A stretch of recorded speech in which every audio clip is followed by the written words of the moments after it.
Szépít a Nyíregyháza. Mondom, én úgy láttam, hogy Aniket volt a gólszerző. A hangosan beszélő Andorkát mondja. A lényeg az, hogy bekerült a labda a Diósgyőri kapuba, és még 10 perc van hátra. Hát mégis vissza tud jönni 0-3-ról ez a Nyíregyháza, amely együttes az 60. perc. Tisztelettel köszöntöm a Kölcsei Televízió nézőit Nyíregyházáról, a Sóslóúti Városi Stadionból, ahol hamarosan kezdetét veszi az MB2 keleti csoport 22. fordulójának rangadója, ami az egész tavasz legnagyobb derbije is egyben a Nyíregyháza Spartacus FC Diósgyőr bajnoki.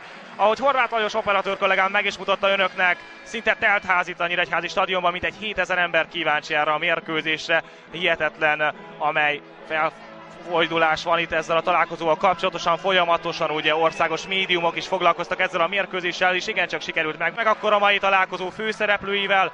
A vendég Diósgyőr kezdőcsapata, ugye a vendégek fehérben láthatók, a kapuban 1-essel Rados, a védelmet 23-assal Vadász, 2-essel Rakovics, 5-össel Gál, 6-ossal Gohér alkotja, a középpályán 10-essel Abdurrahman, 99-essel Dobos, 79-essel Lippai, 77-essel José Luque, elől pedig a gólokért 11-essel Granát és 21-essel George Merogunk fog majd felelni. Érdekes lehet a nyíregyházi futballbarátoknak, hogy elsősorban a diósgyőri támadásokért felelős játékosok közül 4-őjüknek nagyon ismerős a neve, hiszen mind Dobos, mind Lippai, mind Granát, mind pedig George megfordult már nyíregyházi színekben is, nyíregyházi labdarúgók is voltak hosszabb, rövidebb ideig.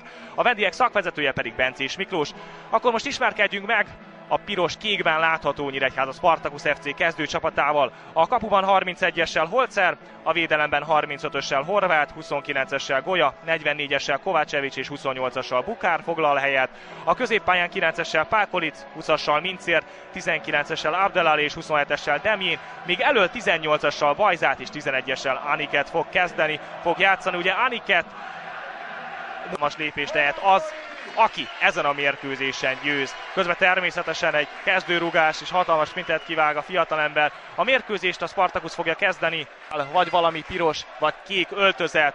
Úgyhogy mindenféleképpen a hangulatra azt hiszem nem lehet gólt, és csak egyet kapott Bencés Miklós alakulata. Míg a Spartacus tavasszal egy kis hullámvölgybe került, hiszen 6 forduló alatt leadta a télen összegyűjtött, az ősszel összegyűjtött 7 pontos forját, 7 pontos előnyét. De akkor nézzük is a mérkőzés. Golya nyújtja rögtön Aniket felé.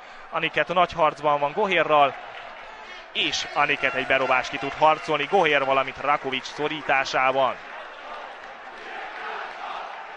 Horváth.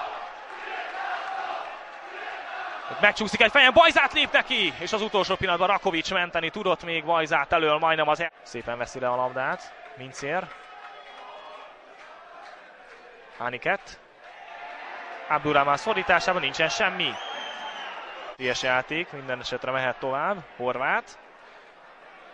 Abdelali kérte volna ott az üres területbe. Aniket, jó felépítésű játékos, visszateszi Abdelalinak, Bajzát nincsen lesen, Bajzát talán hátra lehetne adni Demjének, Bajzát 1-1-ben megpróbálja átfűzni, sodródott, és a bepasznál pedig Kovácsevics odafigyelt.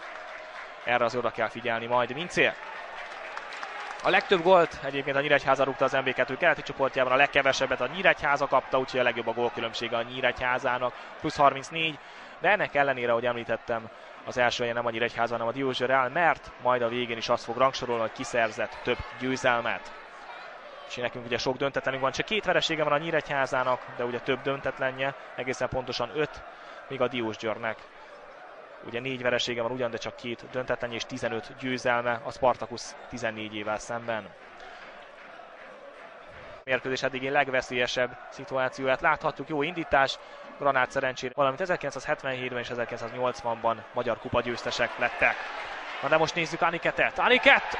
Abdurrahman szabálytalankodik, jó helyzetből egy szabadrugás, és a mérkőzés első sárgalapját a gólszerző Abdurrahman kapja a találkozó 36. percében.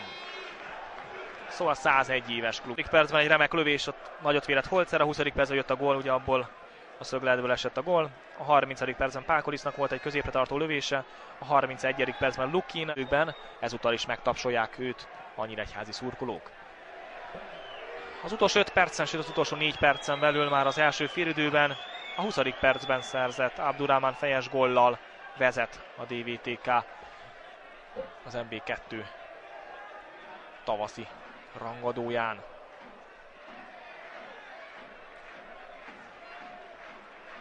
Amilyen jól sikerült a Spartakusznak az őszvége a szezonban, ugye az utolsó 7 meccsét megnyerte ősszel a Spari.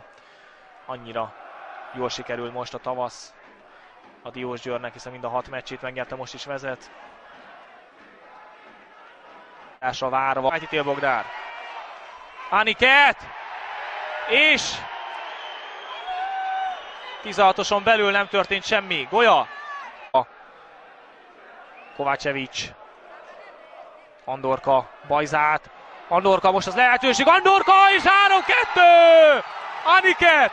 Aniket még beleért, szerintem nem Andorka a gólszerző, de most az lényegtelen, hogy kirúgta. A lényeg az, hogy a 80.